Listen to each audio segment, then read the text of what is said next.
আমি গেলাম, তুই এখানে থাক। আর যাওয়ার আগে আমি তোকে অভিশাপ দিয়ে গেলাম, তোর বিয়েতে যেন খাবারের শর্টেজ। আমি গেলাম। আরে এত সহজেই আমি তোকে চলে যেতে দেব? তুই আমার সবচাইতে প্রিয় বন্ধু, আর বন্ধুত্বের অপর নাম যদি হয় ভালোবাসা, তাহলে আমি তোকে আজীবন ভালোবেসে যাব। আমিও তো চাই তুই আজীবন আমাকে ভালোবাসি। তুই কেন বুঝতে পারিস যে আমি তোকে কতটা ভালোবাসি? প্লিজ একটু বোঝার চেষ্টা কর। আর শোন, আমার বুকের ঠিক এই পাশটায় তোকে আমি যত্ন করে আগলে রাখবো।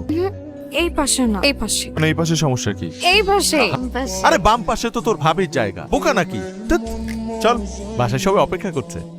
তো ফুল কেন? তুই বুঝিস না এত ফুল কেন? না বুঝি না, বুঝা। কদিন পর আমার ফুল সজ্জা না, সবাই তো বেডরুম সাজায়, আমি সবার থেকে আলাদা হওয়ার জন্য পুরো বাড়ি সাজালাম। এমন হলো? খুব ভালো করেছিস। যেহেতু পুরো বাড়ি ফুল দিয়ে সাজিয়েছি, সেহেতু পুরো বাড়ি ঘুরে ঘুরে ফুলসজ্জা করি। তুই স্টুপিড, যে কথা না, বাঁধে না। হ্যাঁ মা, বান্দরনি নিয়ে আসছি। মা, বান্দরের সাথে আসছি।